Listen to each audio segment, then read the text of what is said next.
Thank you, Dave, very much, and good evening, reality. Thank you.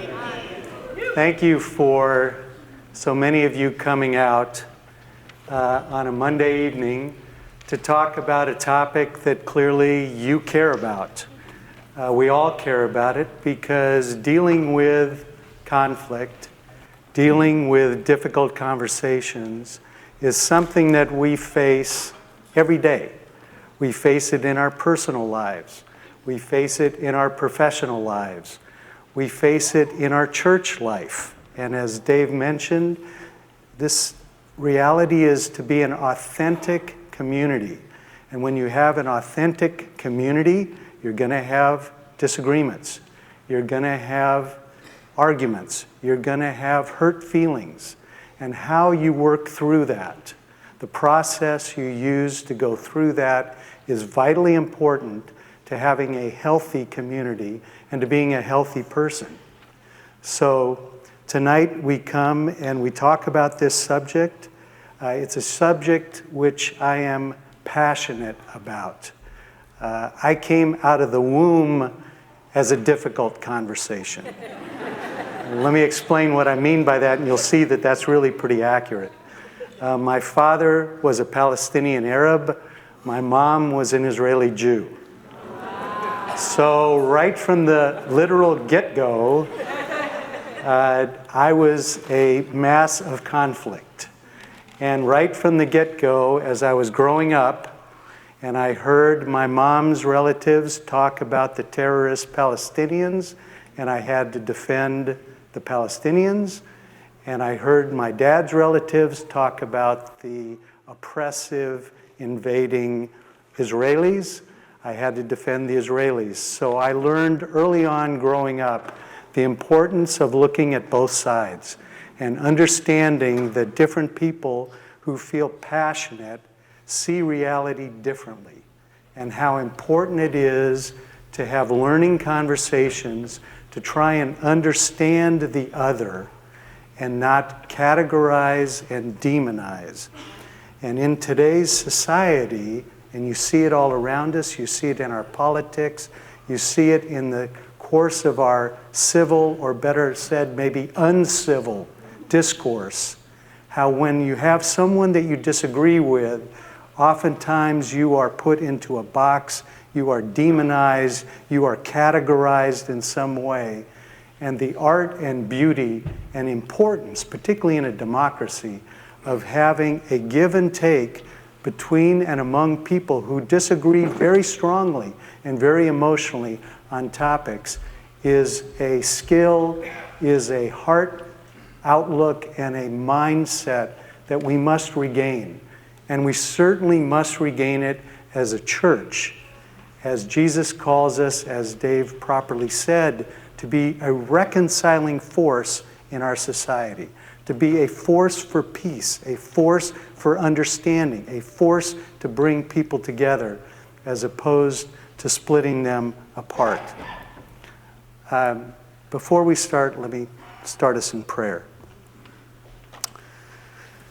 Lord, I thank you for tonight, and I thank you for all of these good people that have taken time out to come here tonight to learn more about how to be better conflict resolvers, to learn more about how you want to view us and empower us to be reconcilers and peacemakers in this world that so desperately needs this influence.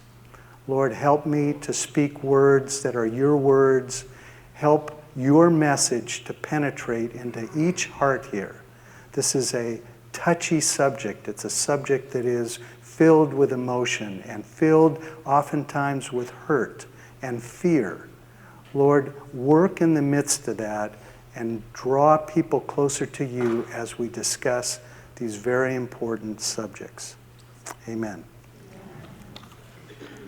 So there's going to be two main sources tonight that I'm going to be drawing from, among others. One of them is this book that Dave mentioned earlier, Difficult Conversations. It's a book that I was joking around with the staff earlier, it's a book that I wish I was getting royalties on, because I use this with all of my clients. I use it as a part of my curriculum when I teach my course at Pepperdine, and I don't make a dime off of this. But it is a super, and it's a very important resource book. It's not the kind of book that I want you to just read through and check the box and say, yeah, I read that. This is a book that you want to have on your desk or on your study or wherever you have it and be continually referring back to it. It is a tremendously insightful and not easy to apply, but important to apply book. The second book that we're going to be drawing from tonight is this one, which I recommend even more highly than the first one. And I don't get any royalties from this one either. Now that would be something. So the Lord has a lot to say about reconciliation and about the importance of that, the importance of forgiveness, and we're going to be talking a lot about that. So let's start getting into it, and you'll see we've got a lot of content, and you have these worksheets. If you don't have the physical copy of the worksheet, please go on your phone and get online and get to where this is online, because this is not going to just be a sit for 2 hours and listen to the talking head. This is really designed to help you to look at 3 conflicts that you're going to identify. And these sheets don't go to anybody. We're not going to collect them. These are for your own benefit. 3 conflicts that you currently are involved in that you want to understand better and hopefully do something about. And so as I'm speaking about these various tools and the heart set and mindset as we go on, I really want you to be applying it. I'm going to be pausing at various times to allow you to write on your sheet or type on your phone how that particular tool can be used with regard to that particular conflict. This is all about application. As Dave said, this is all about practice, practice, practice. And when you learn new tools or you learn new habits, at the beginning, it's always going to be awkward, isn't it? I mean, if it was easy, we'd be doing it right now. And so when you have new tools that you have, understand it's going to be awkward at the beginning. Understand you're not going to go in a straight line like this of always doing this. It's going to be a couple steps like this and then back a little bit, and a couple steps more and then back a little bit. But the direction, if you stick with it, you will see a remarkable change in your attitude and your willingness to engage in conflict in a healthy fashion, and you'll see the results and impact on your relationships and on the state of your heart as you move forward.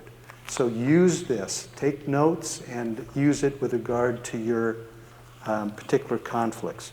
So, if we're going to talk about difficult conversations, an important point is, so what is a difficult conversation? Well, this is an example of a difficult conversation. I think a little bit more difficult for the mouse than the cat, but it's a difficult conversation, and sometimes we find ourselves in conflict situations where we feel like the mouse, and sometimes we feel like the cat. And in either case, handling that conversation well is important, whether we're the person in a position of power or we're the person without the power. And that's what we're going to be talking about tonight.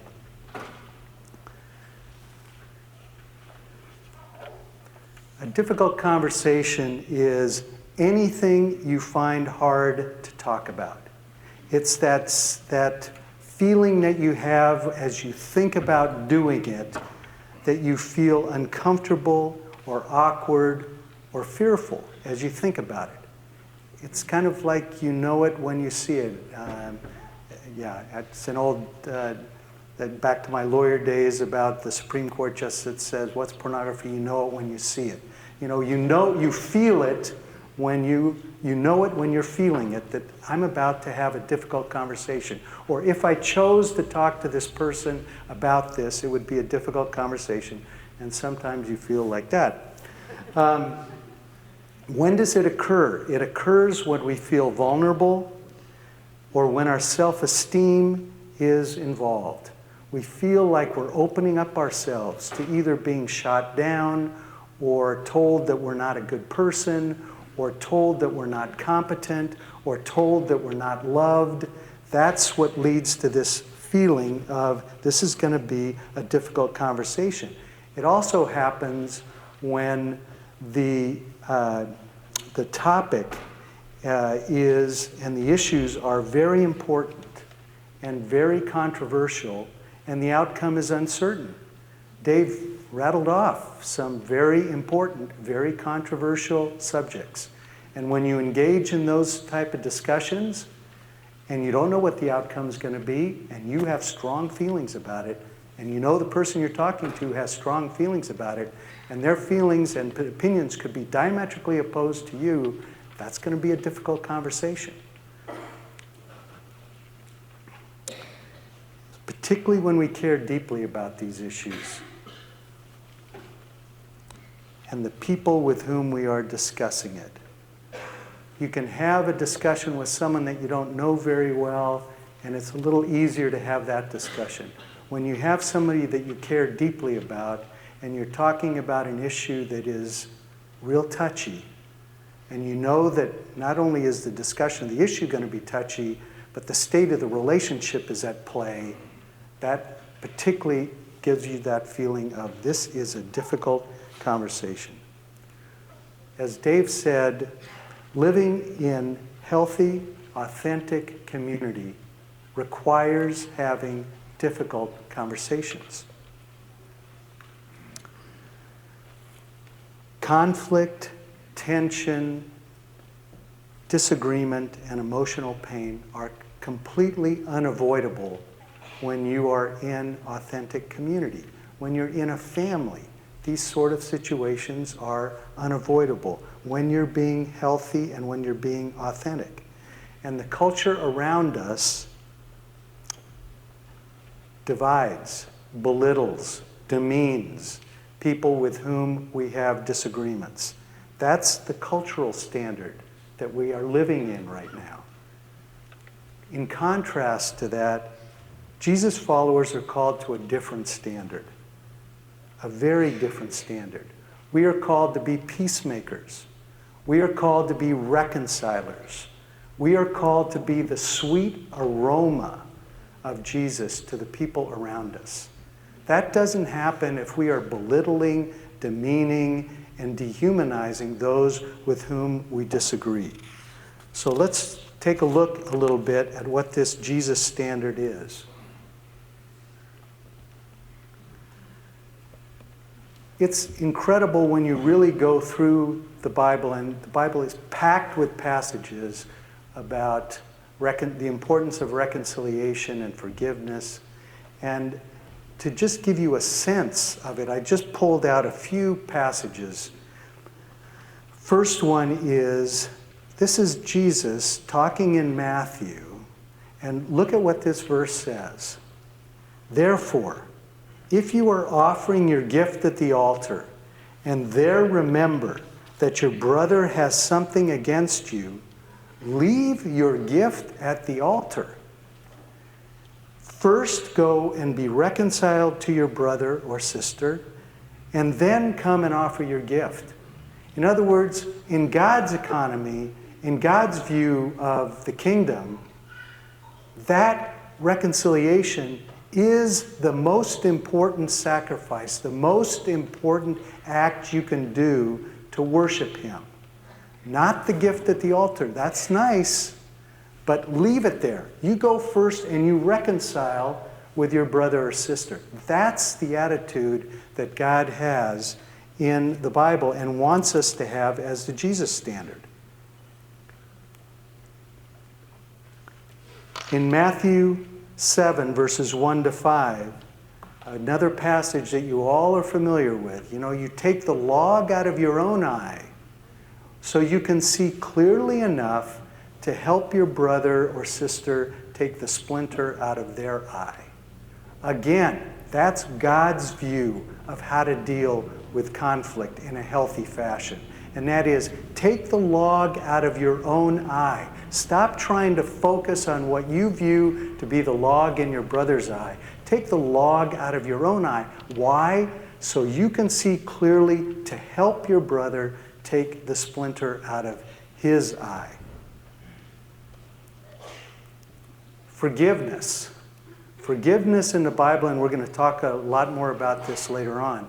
Forgiveness, in Jesus' view, is not an optional sort of thing. And I know that's a controversial statement to make, and believe me, in my own life and in the people with whom I deal, forgiveness is a very difficult, painful subject. And it is not easy to do. In some cases, it's excruciatingly hard to even consider doing it. And yet, Jesus calls us to forgive as we are forgiven. To forgive as we are forgiven, and we'll talk more about that later. And the final thing he talks about in just this short little excerpts I've taken out is the importance of being kind and compassionate to one another as we deal with each other. That's how we're called to deal with each other. Kind and compassionate. Does that ring responsively as the way that our culture asks us or calls us to deal with people? Kind and compassionate? Kind of like the antithesis of kind and compassionate. Harsh and judgmental. Our standard as Jesus followers is completely different. Kind and compassionate. And that's what we're called to do. So the purpose today is threefold. It's to help equip you to have difficult conversations and to give you tools to face and resolve conflict in a healthy way. And again, I want to stress, apply these tools as we're going along tonight to the specific conflicts that you are going to be writing down in just a minute. And how we address conflict transforms us one way or the other. That's the reality. If we choose to avoid conflict, or if we choose to deal with conflict in a very destructive way, that shapes who we are. If we, on the other hand, choose to address and deal with conflict in a healthy way, that also shapes us. And it shapes us in a way that draws us closer to God, closer to people, softens us, opens us up to be the reconcilers and peacemakers that He wants us to be. So let's get into it. Take a look at your worksheet, and I'm going to give you just a couple of minutes to write down 3 current examples of a conflict in your life. Okay, it's on page 6 of your handouts, it's on the back page, or go online.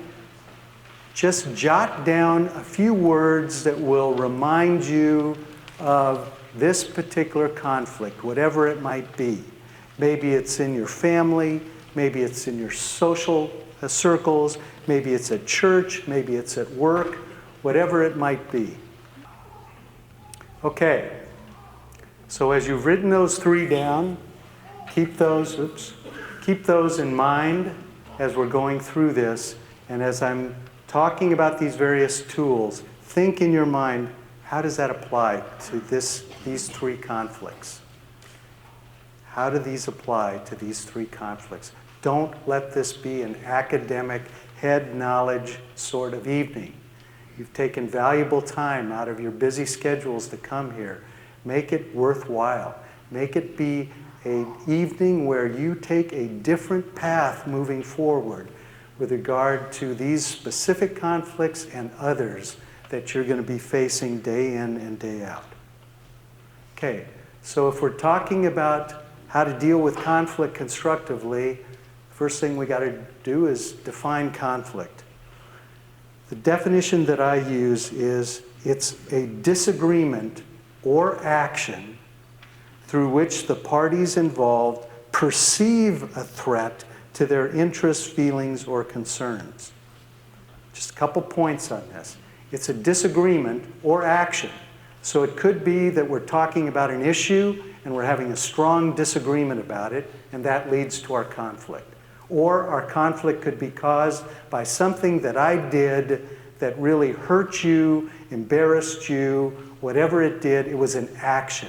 And that caused the conflict. So either a disagreement or an action, and it always involves a perceived threat to my interests or feelings or concerns.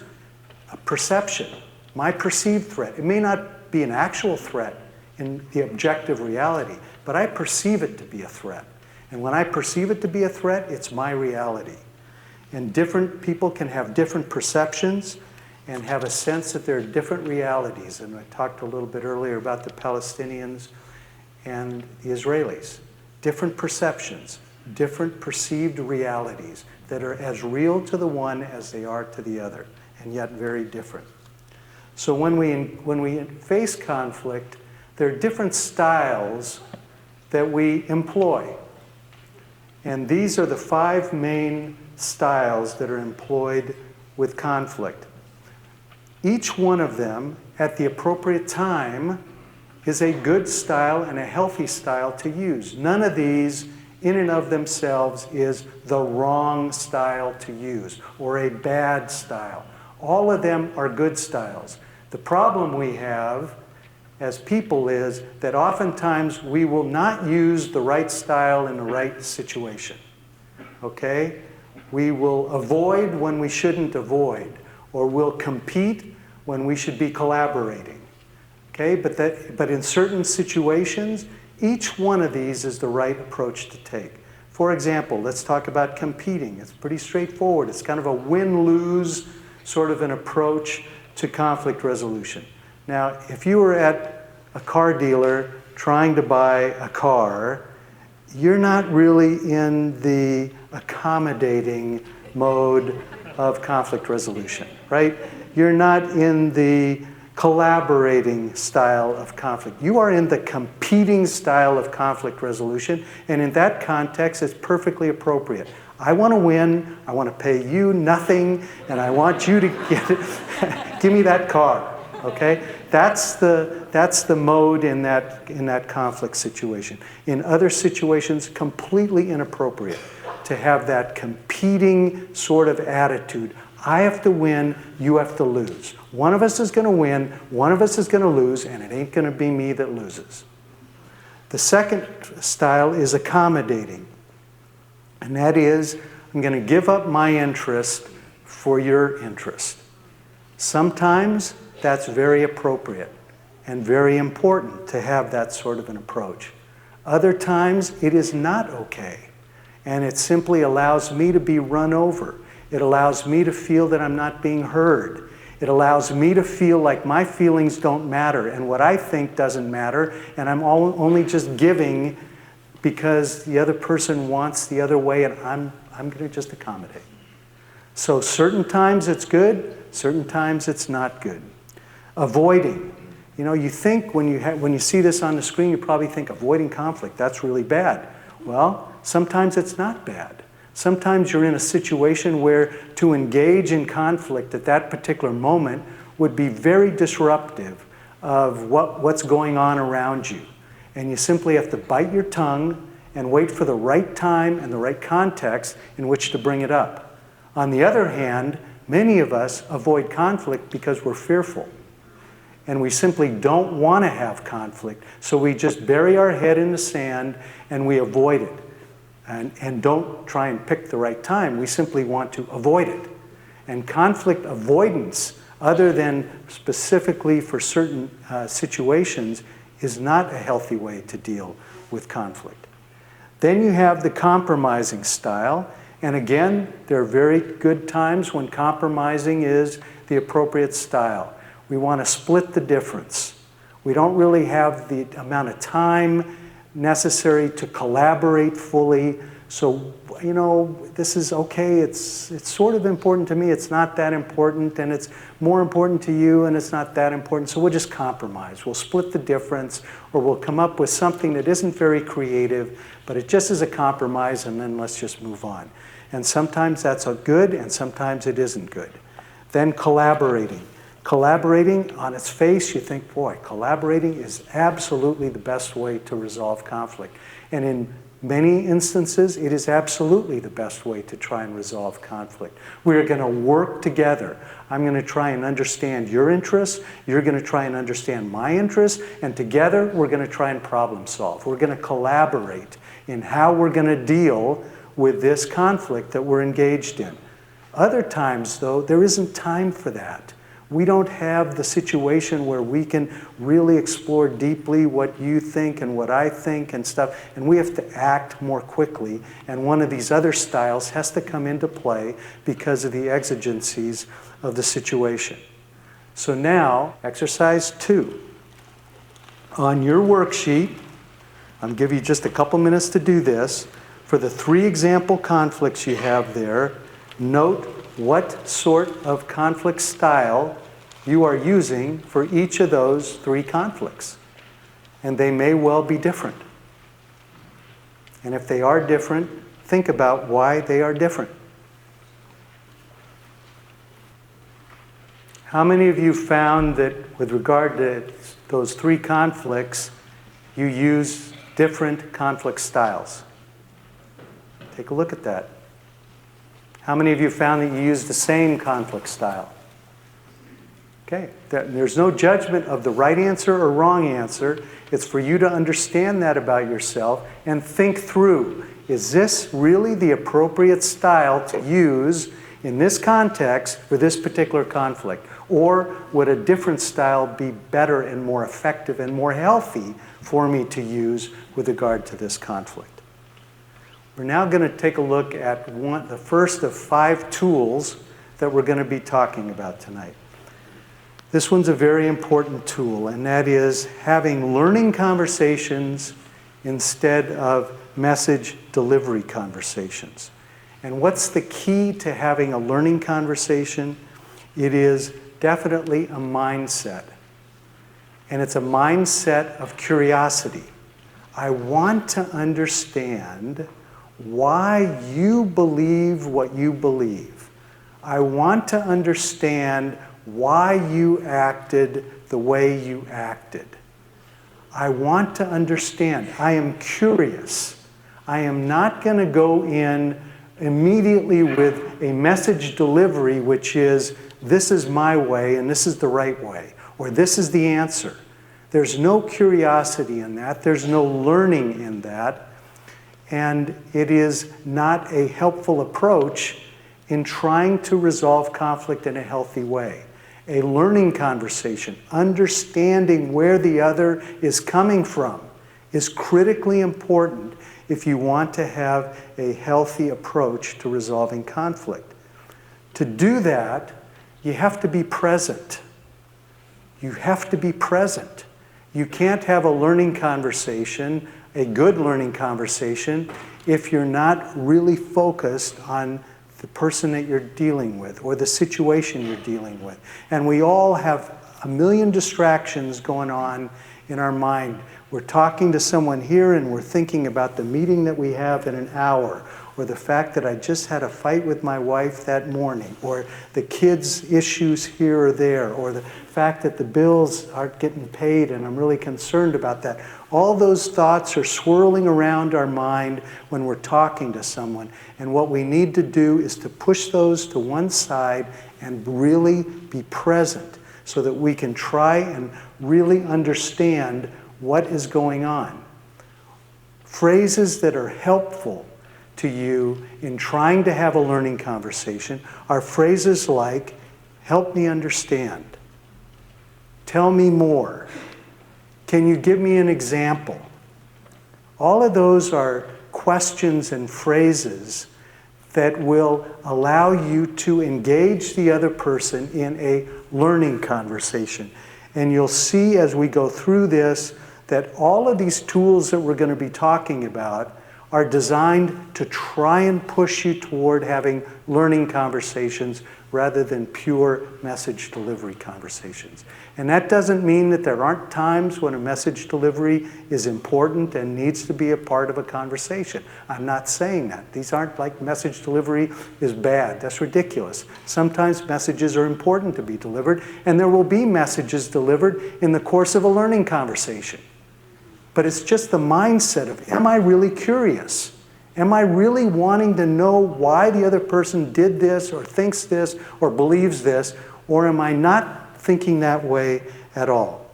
So we talked about the importance of presence, and here's an example of someone who's believed to be a very good listener and is present. You decide. Have you ever spent like 5 minutes with him? He's totally self-centered and insensitive. They just don't go together. I mean, she's my best friend. She has these emotional needs he can't meet. Remember what she went through with Brad? It was just like awful. And now he's the one acting needy? He's at the 50. He's at the 40. He's going to go all the way. Johnson breaking loose. The rookie's on fire. This kid's having a huge first half. It's just incredible. You're such a great listener. Thanks. Okay. How many times have we been or experienced the Budweiser kind of listener, where we either are faking the fact that we're listening by nodding our head as we're thinking about everything else in the world except what that person is talking about, or we feel that that's the way the person is really receiving us. Presence requires focus. And that focus is so important to having a learning conversation. Okay? Let's go on to tool number 2. Okay? I want to have a difficult conversation. But how do I start it? I mean, I've got my teeth clenched, I've got my stomach all in knots, I'm going to have this difficult conversation. How do I start it? When you have a difficult conversation, you want to begin with the third story. Okay? What is the third story? Well, the first story is what my version of the truth is and reality. The second story is the other person's perspective on what the truth is or the reality. And when you start a difficult conversation, or the other person starts a difficult conversation, purely by laying out their perspective, or you lay out your perspective, you're starting with the first story, or you're starting with the second story, and what happens? Immediately defensiveness comes up. I did not say that. I did not mean that. You know that I didn't do that. You are exaggerating. Immediately it triggers defensiveness. So how do you avoid that, or at least minimize the chances of that? You start with the third story. So what is the third story? The third story is what an impartial third party would describe when they look at the situation right in front of them. You've got Sally and Mary that are in dispute with each other, okay? And the mediator knows, or this third party knows, that they're going to first identify what the common interests are and what the parties agree upon, and then summarize the differences in a way that doesn't bias against one person or the other, and create safety for a discussion that then is going to flow. So Mary and Sally are having a dispute. Mary and Sally are really good friends. The third party looking at this would say, Mary and Sally are really good friends. They are having and have been having a real dispute about X, whatever X is. Mary believes this. Sally believes this. Can we have a discussion where I can understand more about what your position is, and you can understand more about what my position is, and then let's try and move forward in a way that preserves and enhances our friendship. That's the third story approach. It is the view of a mediator who would be looking at this situation, objectively trying to describe the situation, describe the common interests, as well as describe the differences, but not in a way that skews it in favor of one person or the other. One of the great benefits of using this approach as well is you can't think of the third story unless you calm yourself down. When you are all fired up with how right you are, the last thing on your mind is to think about what the common interests are and to decide what would be a fair representation of your position and a fair representation of the other person's position and a desire to try and work through it. So it forces you again to step back and say, hold on, I want this conversation to have the highest chance of likelihood of being successful. And what I need to do is step back. What are the common interests we have here? Why do I care here? And what ties us together? And then what is a fair way to state what my view is? What's a fair way to state what their view is? And then I want to invite having a learning conversation. So I want to see if we can use an example here. And then what I'm going to do is I'm going to ask for a volunteer from the audience. How's that? Huh? How many hands are going to go up for wanting to come up and help the group take a look at what the third story might look like in a particular situation? Come on, don't all raise your hands at the same time. I see one there. Do I see any other hands? Oh, I see one here up front. Yes, ma'am, you in the green shirt, come on up. Candace, can you give her a hand? This is...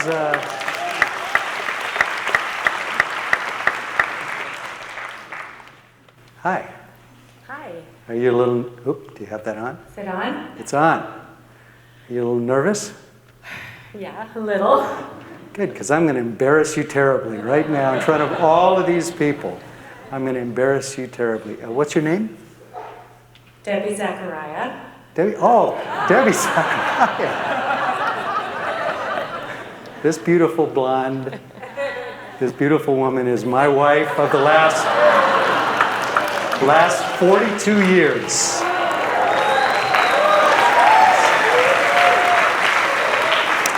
So we have had plenty of our share of difficult conversation, some of which went well and some of which didn't go so well, but we're still together after 42 years, and I love her more than I did when we first married.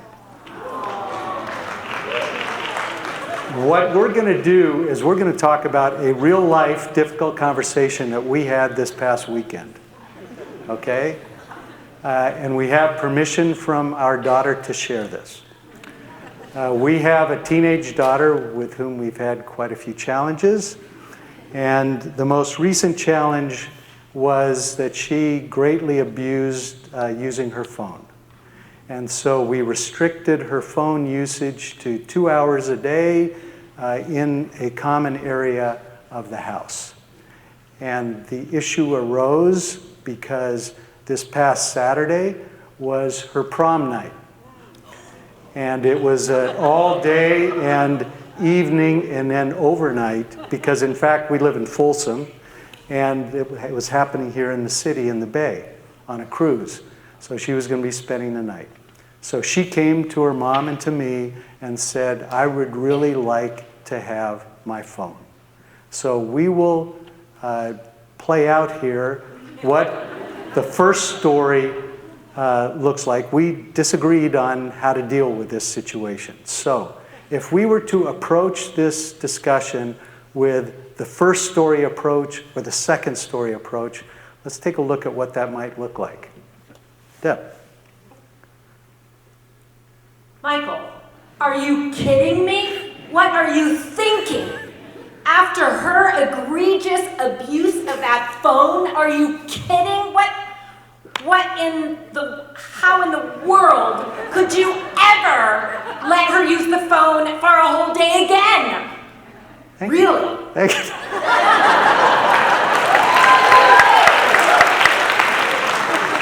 Okay. The flip side of this is the right story. This is Debbie, we've had so many issues with this wonderful daughter of ours. And our relationship, this relationship is frayed in many ways. She's going to be in the company of the mother of her best friend the whole time The chances of her being able to abuse this phone is very, very slim. This is such an important occasion to her. Let's just make this as a way of building additional bridges to her and allow her to do this. Okay? So that's my version of it. Okay? So, neither of those is going to lead to a good resolution here, because Debbie is then going to fire back, are you kidding me? What are the way she abuses? So that can just go on spinning a cycle here. So, see, she gets hot even thinking about it. Okay, so what would the third story look like here, and what did it look like in this case? What's the common interest? Common interest is, I love this woman. And I've loved this woman for a long time. And one of the keys in our marriage is harmony. And harmony and unity in raising our kids. So that is a very strong common interest that we identified as we walked into this difficult conversation.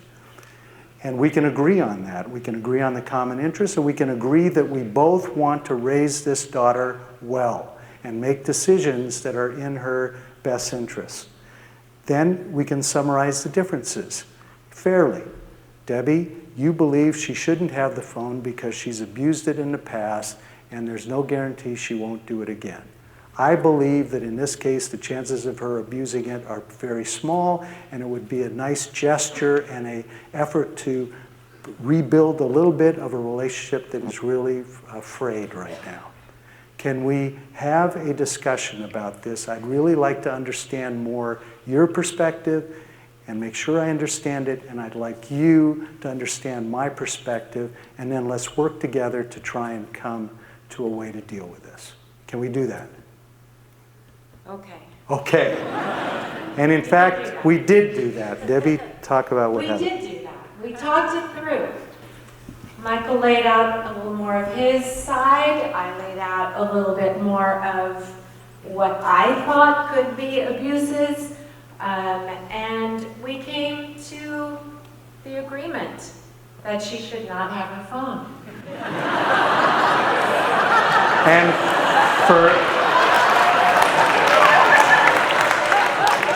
for any of you men out there that want to know the secret to a 42-year marriage, that's it. Happy wife, happy life. So that's another one of the tools that isn't on the screen, but is it for you? Thanks, sweetie. Okay, give her a hand.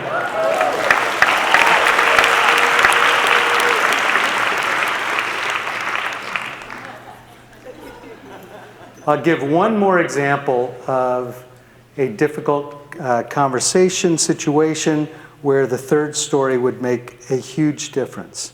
I'm going to make this totally up. In fact, I'm going to use two of our granddaughters' names.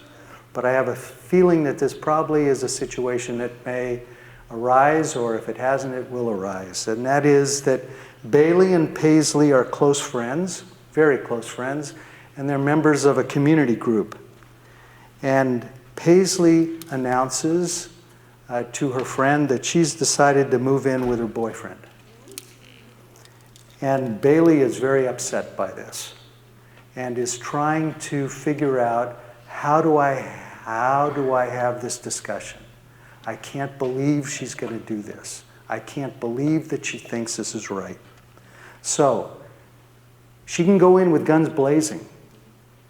It's going to get her nowhere, right? It's going to get defensiveness. It's going to be, stop parenting me. I don't need you to tell me what to do. I'm an adult. I make my own decisions. I think this is perfectly fine. It's going to lead nowhere. So what has a chance of leading to a discussion that really can get you somewhere? And that is, go through what's on the screen there. Common interest. Paisley, we are good friends, and our friendship is critically important to both of us, I know. And we are both followers of Jesus. And we are members of this community group in an effort to help us draw closer to God and help others in their journey as well. And you've announced a decision that you want to live with your boyfriend, and you know that I have a position that I don't like that decision. And I want us to have a discussion about this. I really want to listen and understand more from you what your thinking is, how you arrived at this decision. And I would like very much for you to hear my perspective on it and my take on this. And then together, I want us to figure out how we're going to move forward with our friendship and with ensuring that we move forward, protecting our friendship and on our journey as Christ followers. Now, is that going to guarantee that the conversation is going to go great? No. But does it maximize the chances of that conversation going better than it otherwise would have? Absolutely it does. Because it allows for two people to get into a discussion that is very touchy in a way that is fair and as safe as possible and identifies the common interests, which says we ought to really try and listen to each other and figure out if there's a way to move forward that can accomplish that. So now, on your note sheet at the top of page 2, I want you to write out, again, very briefly, what you think could be the third story for one of your conflicts. And if in the short time I give you, you can do it for 2 or 3 of your conflicts, great. But I at least want you to do it for one of your conflicts. And again, going back to what the criteria are, these are the criteria for your third story. Okay? I know I'd love to give you more time, but I need to keep us moving forward. As you wrote that down, did it give you a little bit of a different perspective, a little bit of a different view of how you might approach this conflict? If it did, raise your hand. Okay? Good. Now, use it, or something like it, with regard to that conflict. Don't go in with guns blazing and think that that's going to lead to a result other than defensiveness and further entrenchment in your conflict situation. So now let's go on to tool number 3.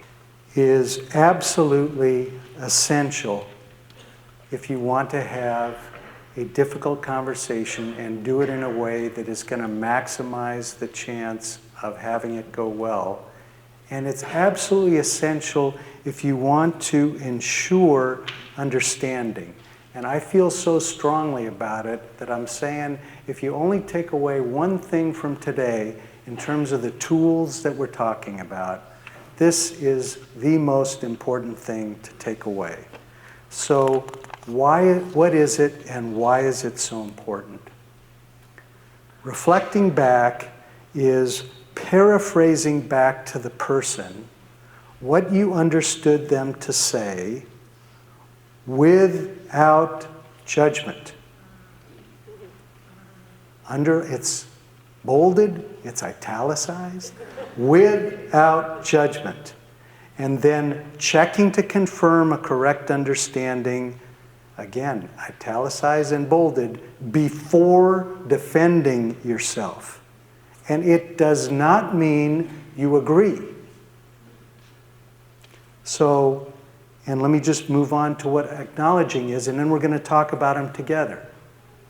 Acknowledging goes right along with reflecting back, and it is telling the other person what you believe to be the emotion they are expressing when they're saying whatever they're saying, and then checking to confirm that you have understood or perceived that emotion correctly. Okay, so let's go back and talk about reflecting back and acknowledging. It's paraphrasing back. It is not parroting back. And it is really important the tone you use when you reflect back to them. So what I hear you saying is, blah, blah, blah, blah, blah, blah, blah. Do I have that right? Or anything approaching a mocking sort of thing, because what they're saying is so outrageous and so wrong. I mean, how in the world could they believe that that's in fact what happened, or in fact that's right? Absolutely counterproductive, obviously.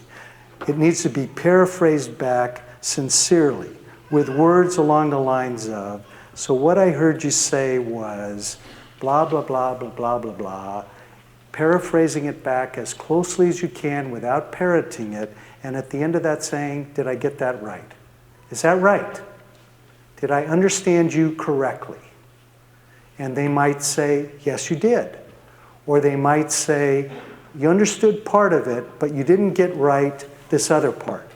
So then you say, okay, so help me understand that part better. Say it to me again or differently.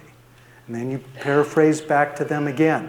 And you acknowledge what emotion you think they are emitting when they're talking to you. So what I understood you to say was da-da-da, da-da-da, da-da-da. And when you're saying it to me, my sense is you are really frustrated, or you're really sad, or you're really angry, or you're really joyful, or you're really expectant as you're saying it to me. And you're checking in with them, and they are telling you whether you have understood them or not. The one thing, particularly when I go over this with my clients, and that book is required reading for all of my clients, the Difficult Conversations book. I wish I could require the Bible as required reading, but I can't, is I never want to hear my clients say, I understand what you're saying. I mean, how often do you hear that from someone? You're talking to them, and immediately out of their mouth is, or maybe even before you're done, I understand where you're going with that. I understand. Well, you don't understand, and you certainly aren't showing respect to the person to whom you are speaking, or who is speaking to you, when you're either cutting them short or assuming you understand what they're saying, and you're certainly not acknowledging their emotion. And so that's why often you'll be in a conversation where the person repeats it 5 or 10 times, and you say, you're saying the same thing over and over again. You know, I mean, you've said it now 10 times. How many more times do you want to say it? I understand what you're saying. Well, the person is repeating it because they don't know you understood. In fact, they don't believe you understood it. The only way to ensure understanding in a conversation is to ensure that you reflect back to them, you acknowledge the emotion that you think they're emitting, and then have them let you know that you've understood it. And if you're talking to someone and they don't naturally want to reflect back because they haven't read the book or they're not good communicators, period, and you want to ensure that you've been understood, you can say, you know, I've said a lot of things just now.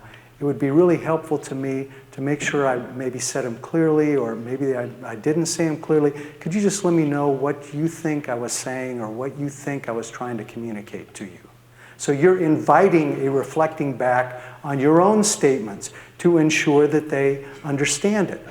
One thing that you find in these situations that will often happen is that you'll reflect back to someone what they said, and they'll say, yes, you know, that is what I said, but when I hear you say it back to me, that's not exactly what I mean. So what I mean is blah, blah, blah. So not only does it help ensure that you understand what they said, it ensures that the person who said it understands what they said and is allowed a chance to correct or change it to more accurately reflect what they want to communicate. So this is absolutely essential. And to do reflecting back, what does it require? We go back to real presence. You've got to be present. If you're distracted and thinking about all the other stuff, or you're watching a football game behind the person who's talking to you, you can't possibly reflect back accurately what they're saying. So it's a great discipline for forcing you to be present. And a lot of times it's not easy for us to do this. This will be a great discipline to force you to be present in that situation. And you will find that in situations involving a lot of high emotion, this sort of an approach takes the temperature down dramatically. It takes it down dramatically, and it takes it down without you having to agree with the other person. They could be saying the most outrageous things in the world, and you're reflecting back and you're saying, I'm not saying that I agree with this. I just want to make sure I understand what you're saying. This is what I understand you to be saying. Do I have that right? So you're not agreeing, and you must do this before you start defending. because the person has to feel that they've been heard. And you need to know that you've been heard before you really start working together to try and resolve it. So the way it looks when you do it is something like this. You've got, I use the phrase wash, rinse, and repeat, because it's a continual cycle. And watch this cool thing that Candace put on here. I really like this. Watch this. Isn't that cool? Huh? Candace, you're awesome. That's Candace's work right there. You reflect, you acknowledge, and you confirm. And then you do that again. You reflect, you acknowledge, and you confirm. And that way you're having a discussion where you're really talking about what is happening there, not assumptions, not misunderstandings. You are understanding and they are understanding you, and then you can get after trying to resolve the difference that is really there. And this results in a learning conversation. Again, we go back to the same refrain, having a learning conversation instead of having a message delivery conversation. Okay? So now let's move on. Tool number 4, blame versus contribution. What are we talking about here? We all know what blame is. Blame is what most of us use all the time. It's your fault. You screwed up. You caused this problem to happen. It's blame. It's pure message delivery. It looks to the past, not the future. It results always and only in a message delivery conversation. It's your fault. There's no learning there. There's no curiosity there. It's clearly your fault. You're the one to blame. No learning. On the other hand, contribution. What does that mean? Contribution means we're going to look at the contribution that each person involved in the situation did that caused the result. The result may have been a good result. The result may have been a bad result.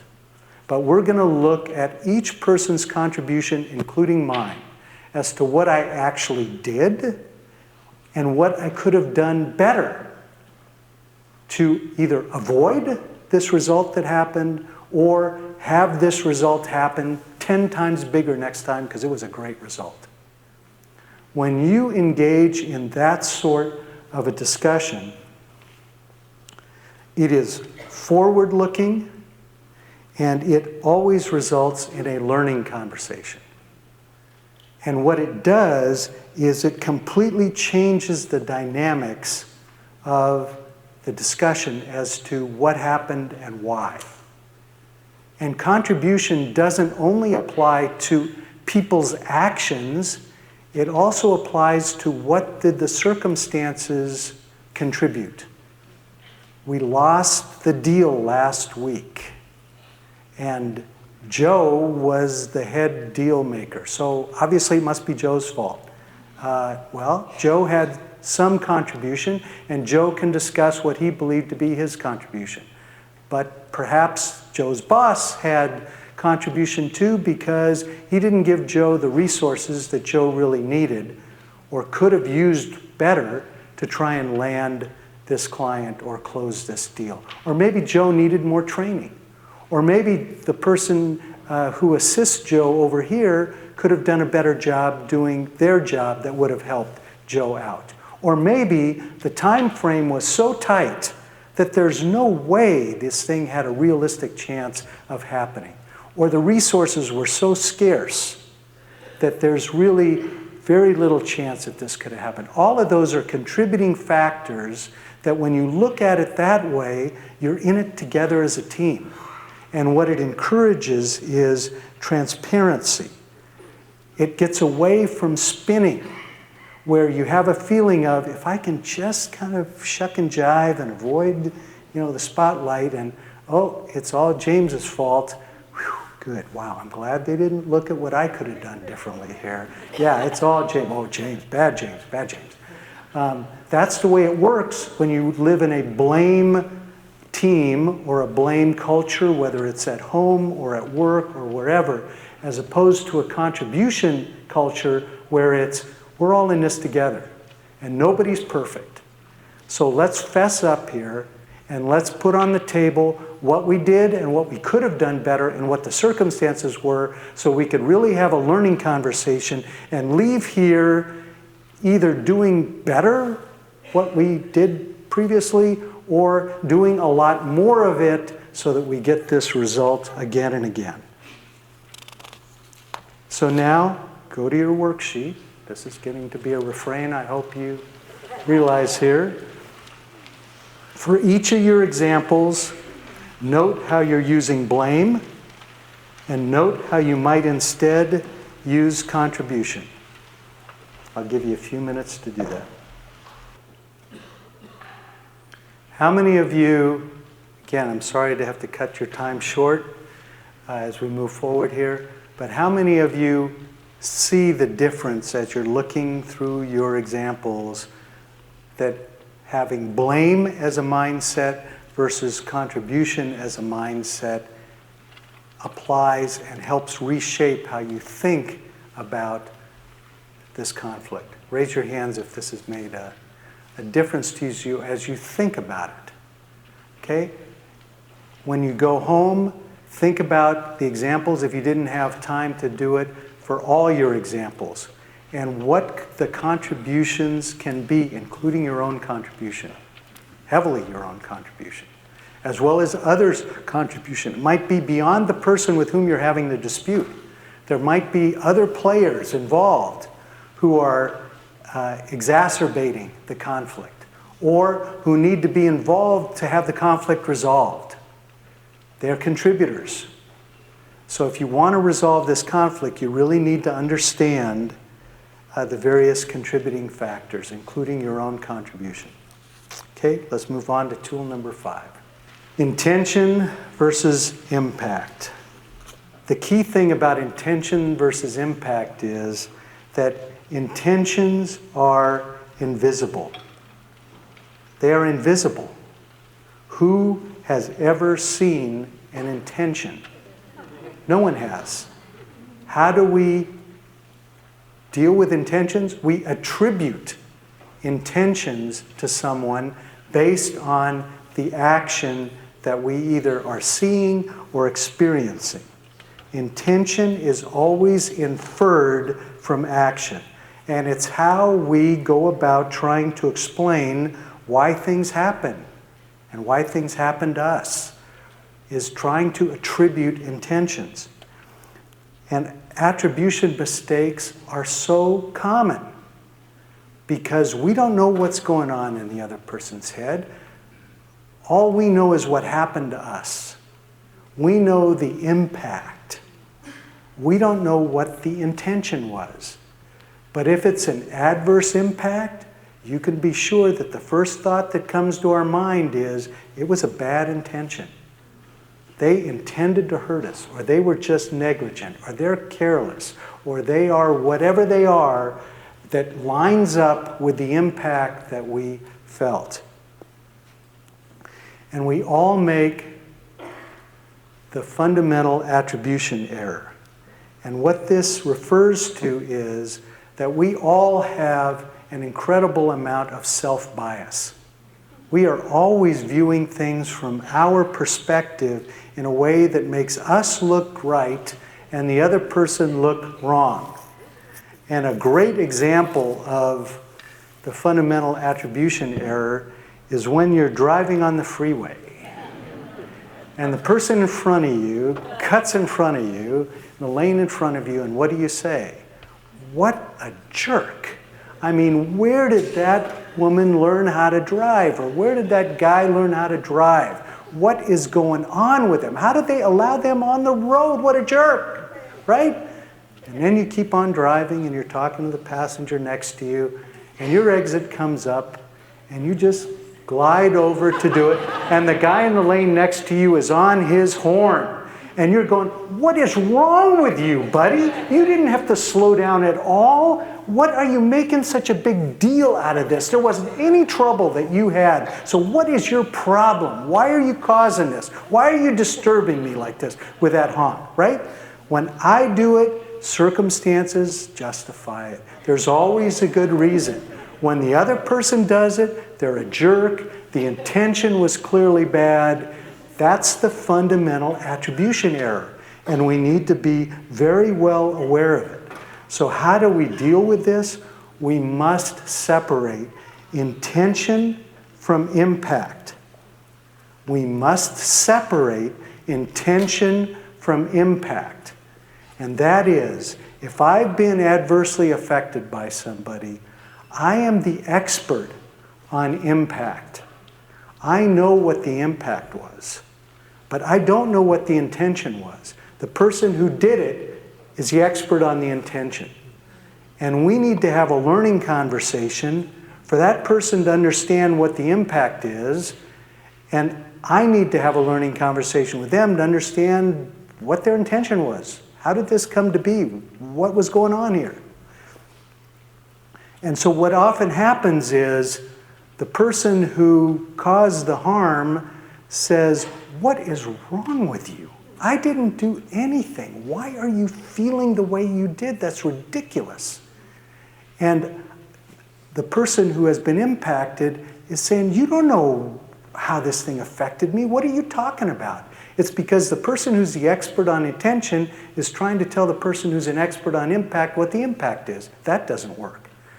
The flip side of that is the person who is impacted says, "What a jerk you were. You are so inconsiderate. You're so mean and cruel to have done what you did." They're saying, "You don't know what was going on in my mind. Why don't you give me a chance to talk about it? I don't need to. You know what you did to me, and you know that you had to have done blah, blah, blah because blah, blah, blah. I'm trying to make myself the expert on intention when I'm only the expert on impact." And this happens all the time and is such a divisive thing when it happens and so unhelpful for healthy conflict resolution. So there's a metaphor that I love that helps us deal with this. And that is, and I brought some props here, I threw a cotton ball. That's all I did. I threw a cotton ball, and you felt that you were hit by a rock. So my intention was, I was just throwing a cotton ball. What I did was a nothing. I didn't think it was anything. I'm just throwing a cotton ball, big cotton ball, but I'm throwing a cotton ball. And the other person is saying, "It didn't feel like a cotton ball to me. It felt like a rock. It was a rock you threw." "No, it wasn't a rock I threw. I threw a cotton ball." "No, it wasn't. You threw a rock." "No, you didn't feel hit by a rock. I threw a cotton ball. You felt hit by a cotton ball." No, it was a rock." You can see how ridiculous that discussion goes because we're not learning from each other. We're not listening to each other. And we're trying to attribute intentions to the other person that we have no way of knowing, and the other person is questioning the impact in a way that they have no right to question. So we need to separate intention versus impact, and we need to have a learning conversation to try and understand and accurately determine what was the impact and what was the intention. So, on your worksheet, for each of your examples, note what intentions you are attributing to the other party.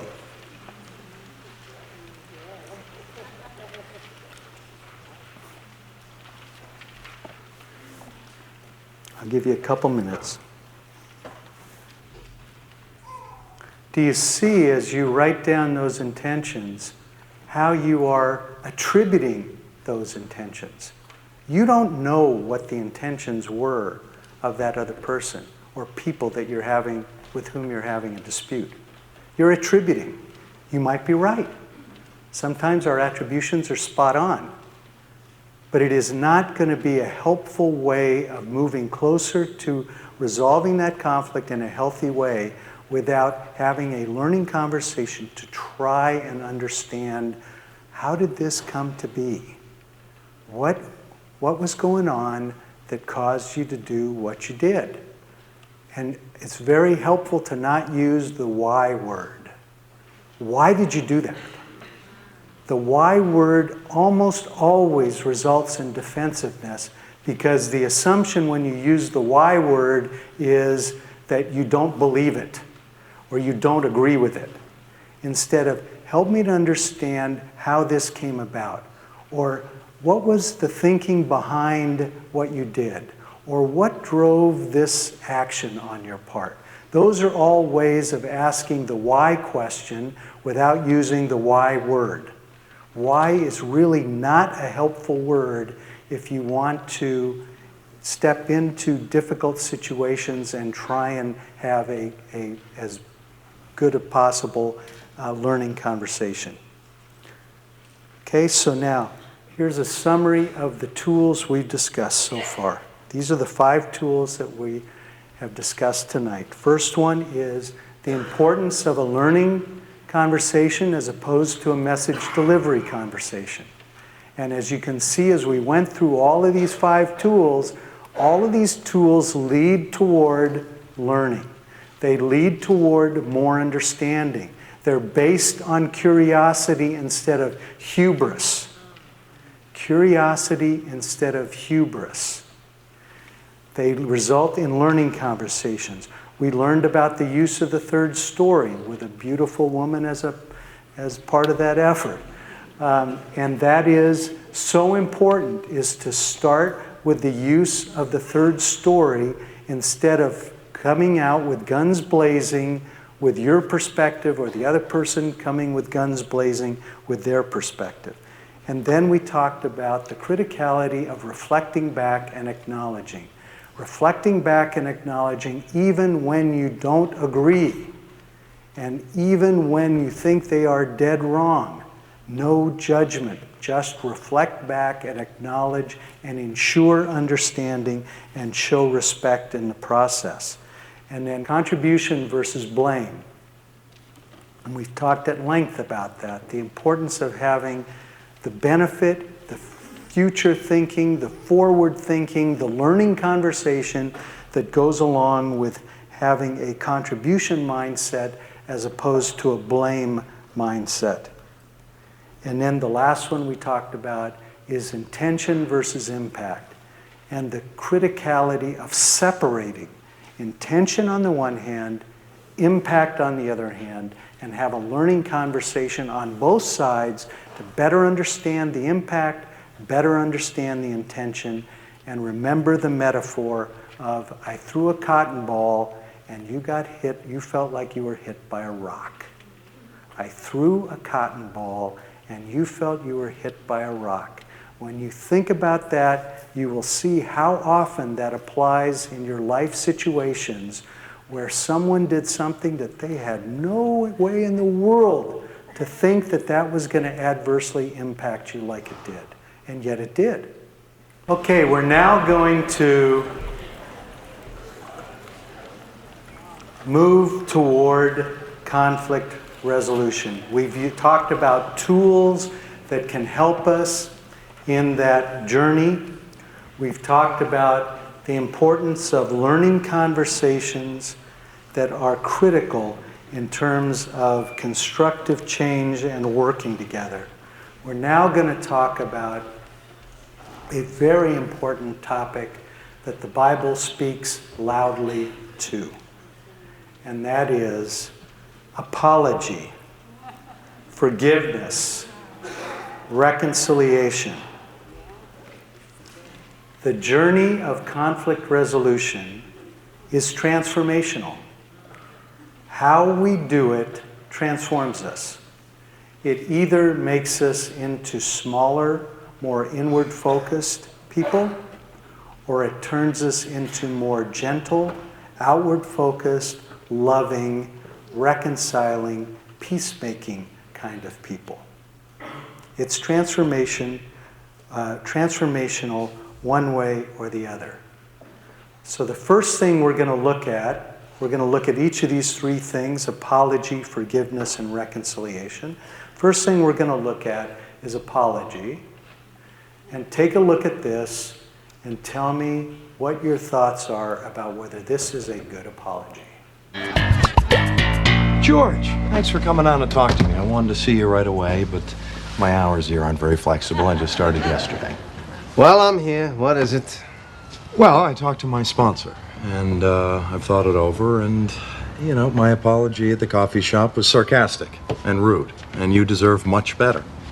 Well, thank you. You're welcome. Can I get a triple Minuteman mint? Waffle or sugar cone? Excuse me, Jason. I don't want to get into a big thing here, but I'm not sure if technically what you just said was actually an apology. What? Can you get on that cone? Would you hang on just a second, son? George, what are you talking about? Well, it's just all you said was you're welcome, which is nice. It's very nice, but I feel I gotta get the apology. Is there anybody else here but you? I'm alone, and it's my second day, and you know, I don't even think we have that flavor. So, George, really, enough, okay? You know, I admitted I was wrong. What more do you want from me? I would like an apology. All right, look, you know... Did you try it? No, this guy doesn't know what he's doing. Oh, yes, I do. Yes, I do. Okay? I'm interacting with someone here, if you can understand that. Now, I'm sorry. Ah! There it is! You just said it! That's what I want! Now say it again and tell it to me! I'm not saying anything. I'm not sorry. I was never sorry. It was cashmere. I hate step 9. Where's that rum raisin? Where is it? I can't find anything. I need a drink. Daiquiri ice, here we go. What are you looking at? Get out! Come on, can't you see we're closed? Get out! Great apology, right? Not, but I love Seinfeld, and I love George. And if you didn't recognize that, that was James Spader at an early age, guy from the Blacklist at a very early age. So what makes a good apology and what is an ineffective apology? Let's walk through it. Effective apology acknowledges the offense and its impact. I did something wrong, I hurt you, and I know by what I said, it hurt you, and I know it hurt you, and I am so sorry for that. Oftentimes, it is helpful to offer an explanation. It's not a justification. It's an explanation that says, when I said that to you yesterday, I'd had 3 hours of sleep. That doesn't justify what I said. What I said was wrong. I just want you to understand that that's not what I would say if I had had more sleep. I was just beat. I was really under a lot of pressure, and what I said was wrong, and I just want you to understand what the circumstances were. It clearly communicates remorse. I am so very sorry for what I did.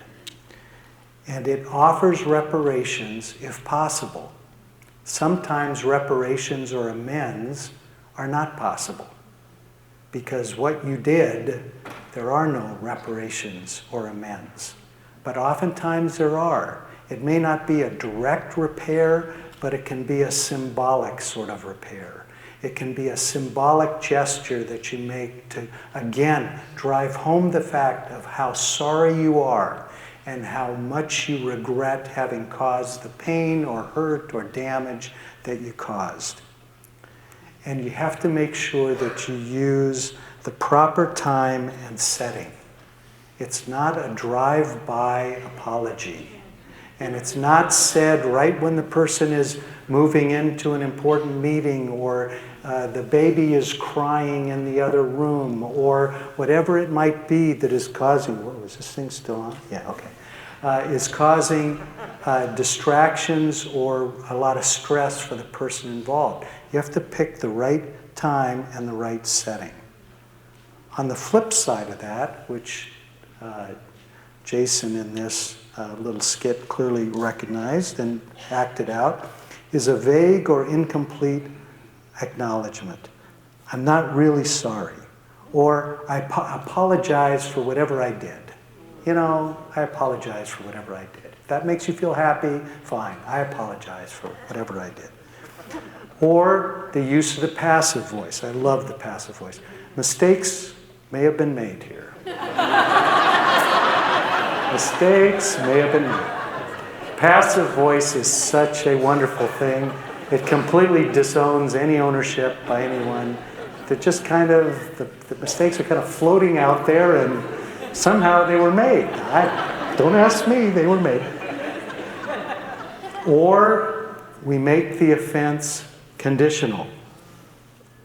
If I offended you, if mistakes were made, right? How does that feel when someone says that to you and they think they're apologizing? Or we minimize the offense.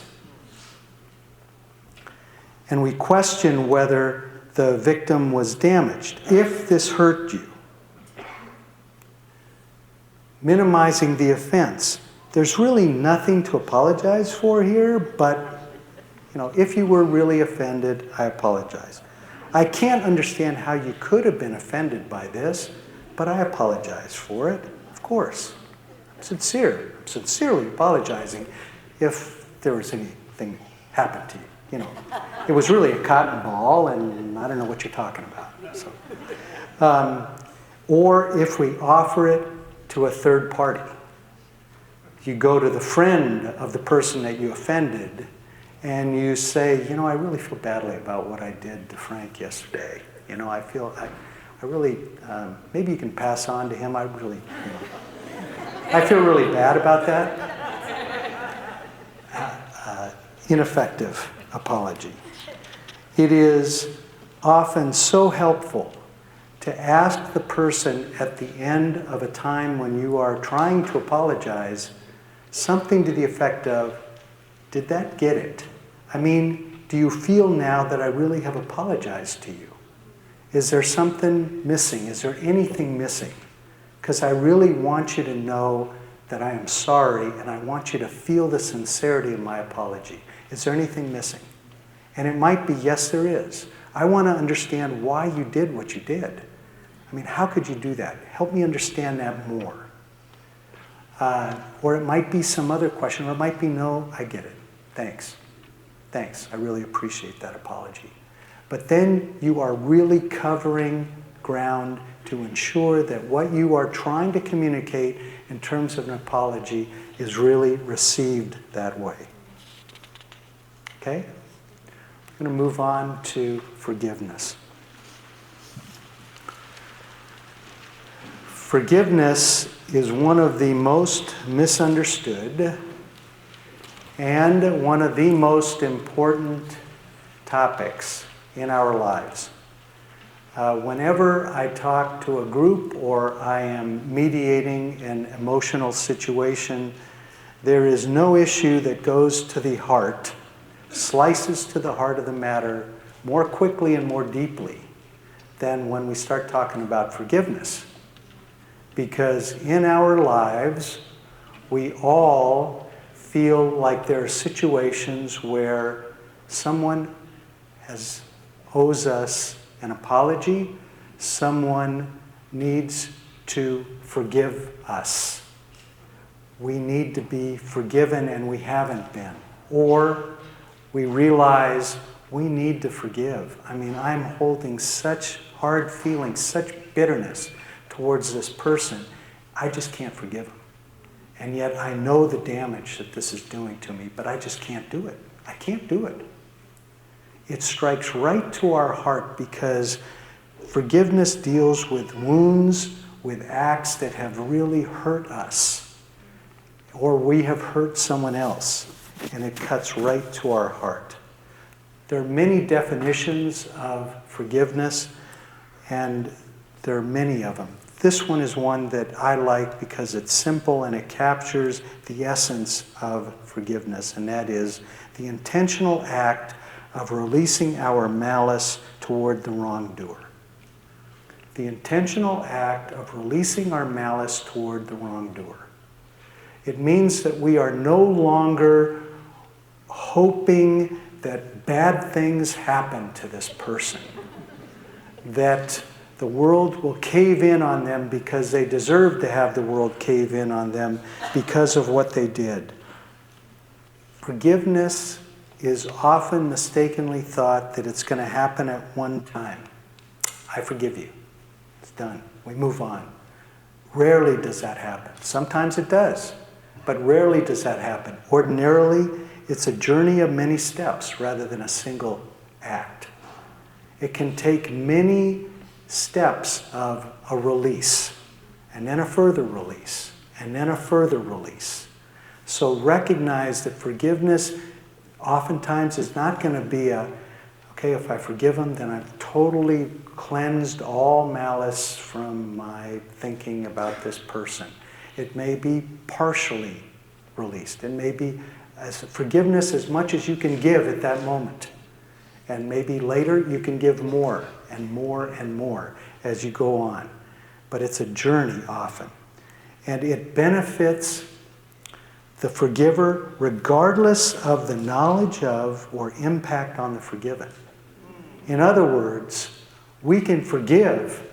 The person may never know that we forgave. We might be forgiving our mother who's deceased for the terrible things that she did to me, or my father for the terrible things he did to me, or a friend that I'm not going to see anymore, either because they've died or they moved away or whatever, and the betrayal that that friend did for me. I'm going to forgive them. They may never even know it.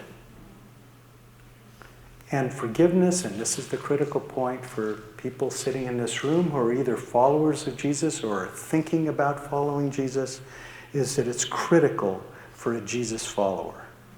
There are few topics in the Bible that get focus like forgiveness. The importance of being forgiven, completely undeservedly being forgiven. Amazing grace for a wretch like me. Amazing grace for a wretch like me. Forgiveness, totally undeserved. And the importance, therefore, because I've been forgiven, not deserving it, to forgive others. To forgive others, to extend that forgiveness that God has granted to me to those that have offended or caused me damage.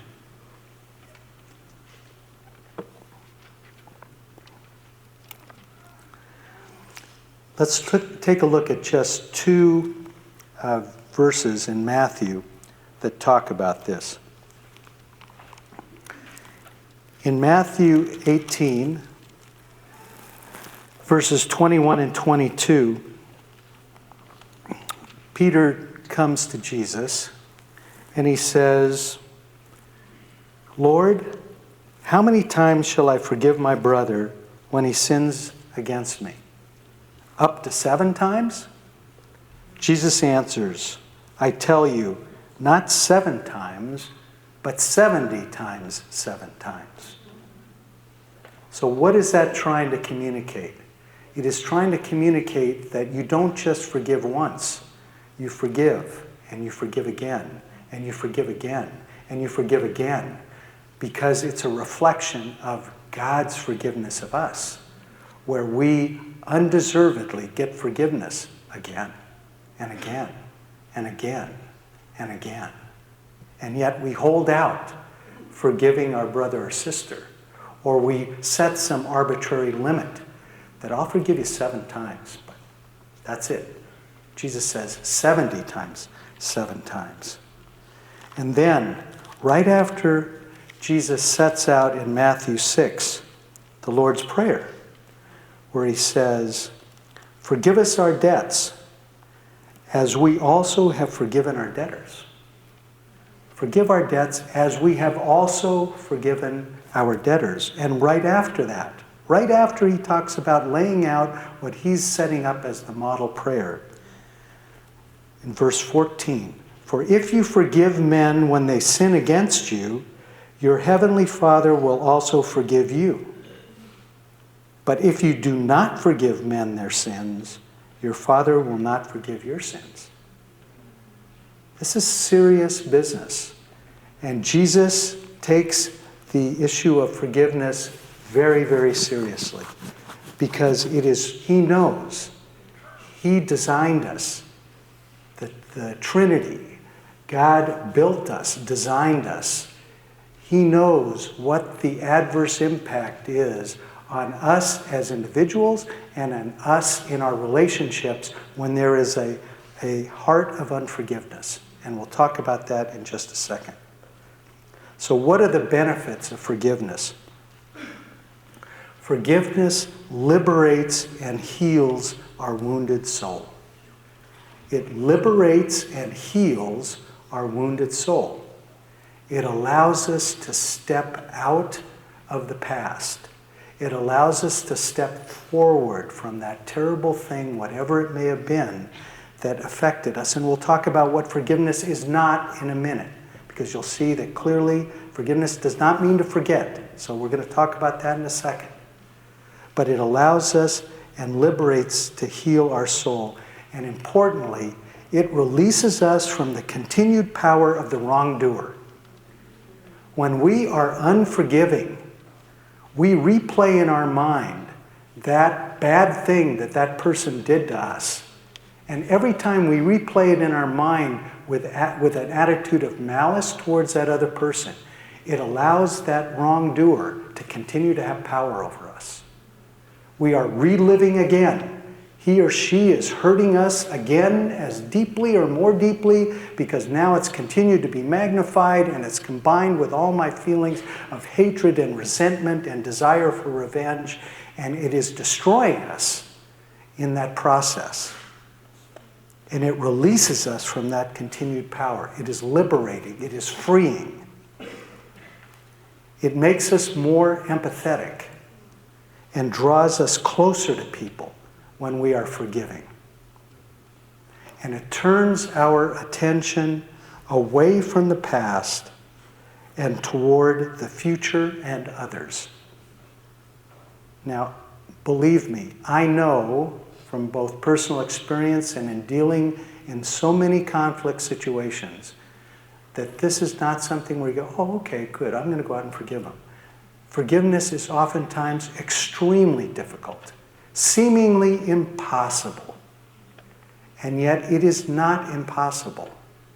It is an act that you can take without any reciprocation by the person that you are forgiving to free yourself from the power of that wrongdoer in your life, to honor your walk as a follower of Jesus, to honor the way He has designed us so that we are not eaten up by that spirit of unforgiveness.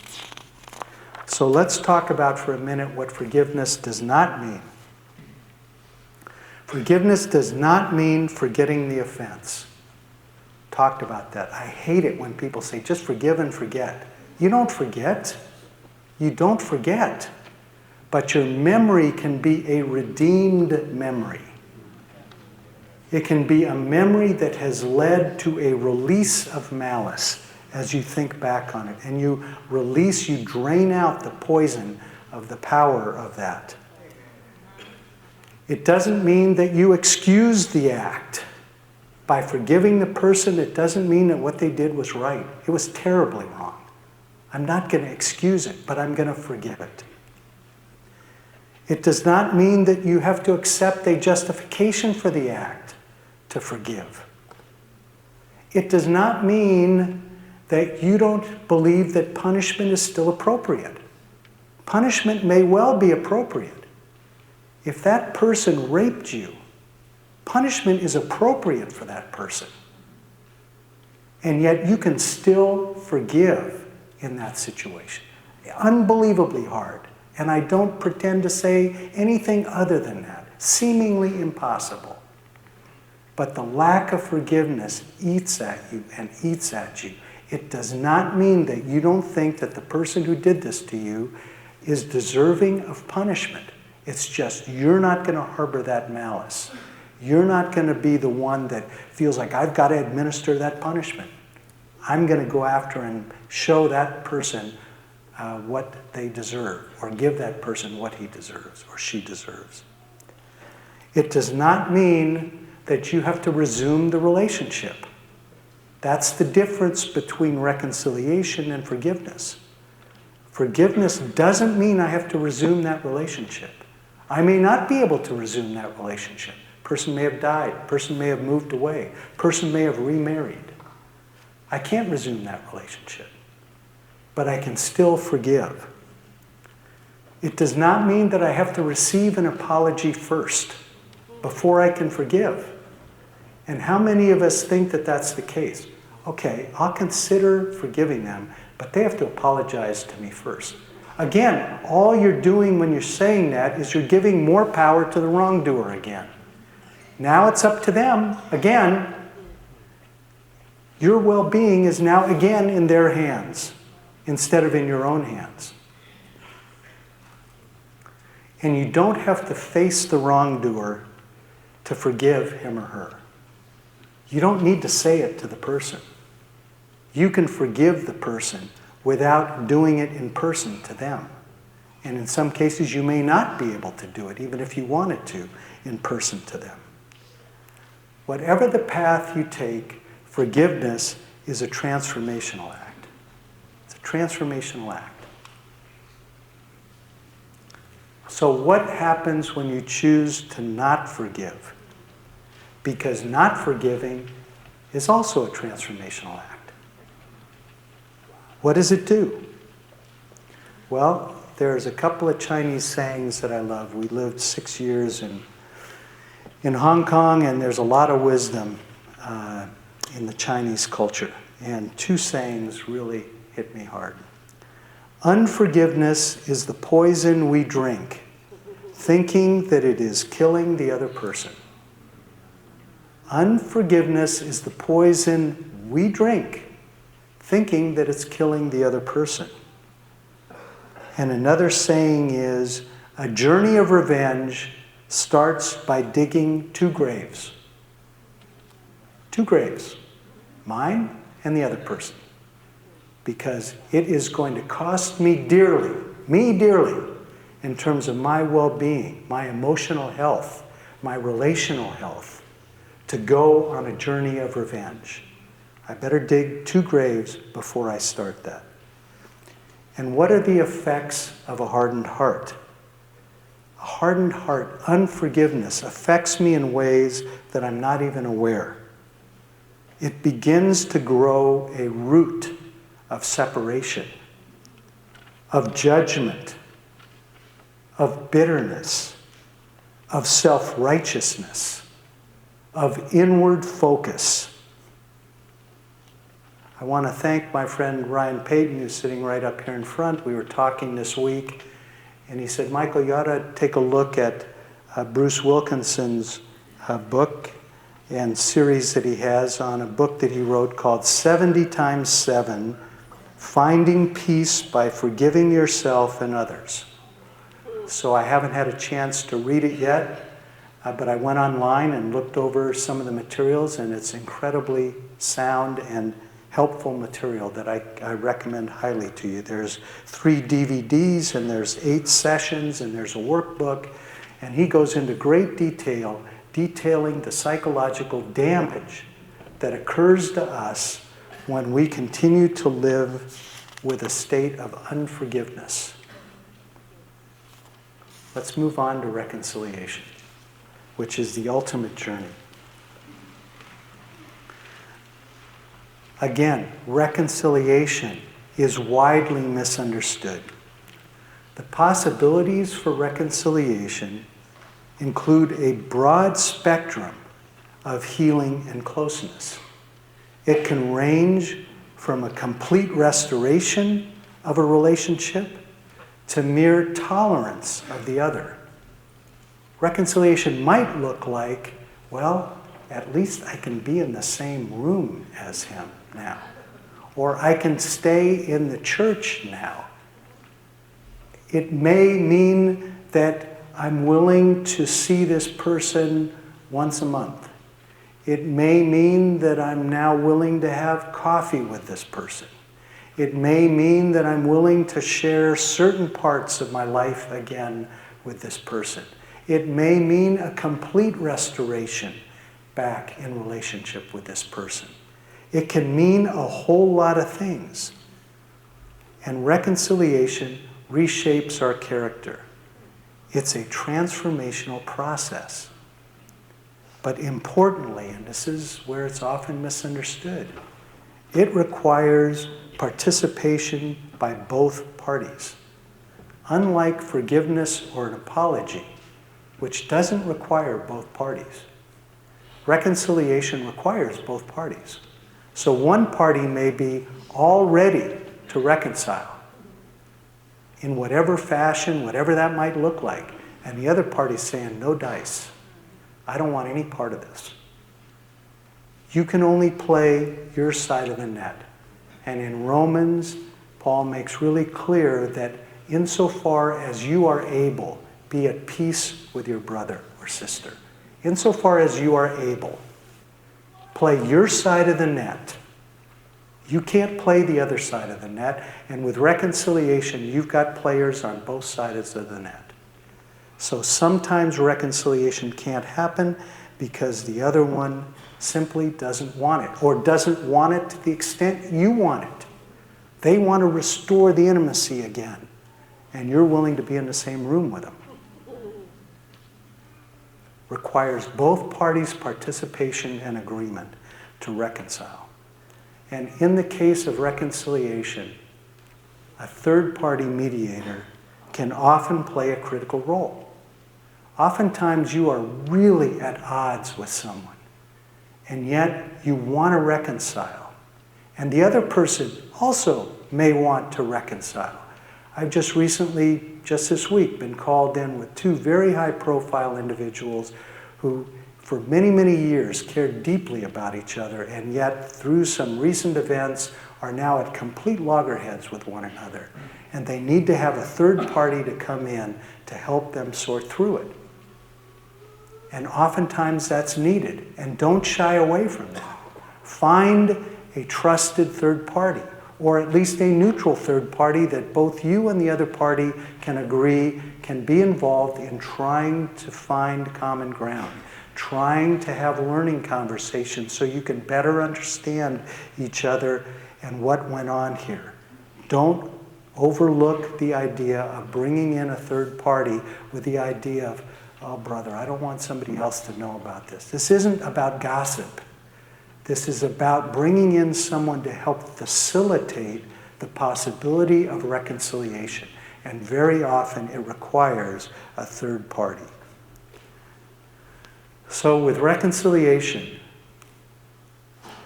do you want to go there? It's a choice. Do you want to go there? Conflict in relationship is inevitable.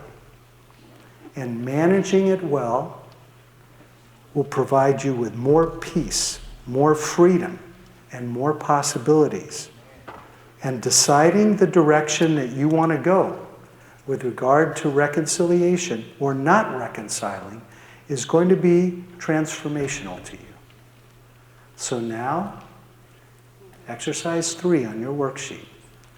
Write down one step that you will take on each of the 3 conflicts that you've been working on. Maybe it's apology. Maybe it's forgiveness. Maybe it's some step toward reconciliation in some fashion.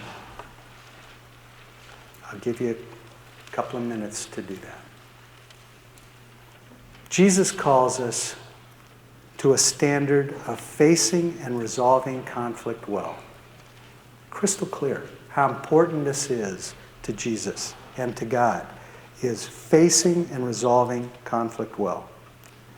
How we choose to deal with conflict transforms us one way or the other. And applying the tools that we have discussed today will help you greatly. They may seem awkward at first. They may seem awkward for a little while, but they will help you greatly. And we've just covered a few of the tools. Pick up a copy of this book. Both books, but pick up a copy of this book and read it and apply it to the situations you face. Use and apply your worksheets and the learnings that you wrote down there. And know that with regard to your ability to become a better conflict resolver, there is hope. There is hope in the midst of conflicts that you think are purely irreconcilable. There is hope. I have seen it when I'm mediating disputes where the two parties come in and say, there's no way. I mean, I'll go through this, but there is no way. And it's not because I'm a genius or some miracle worker. It's because you go step by step by step through a learning conversation, and you try and you move forward and you pray for the condition of your heart as you do it, and you move towards some form of reconciliation. So I want to thank you for the opportunity to speak with you tonight. Thank you for the time you've taken to come here. I also want to thank Candace, who's down here in front, for all the work she put in pulling together the technical part of this, as well as Kayla Berry, who's now vacationing and enjoying Europe, but she was also very helpful in pulling this together. So thank you very much for your time.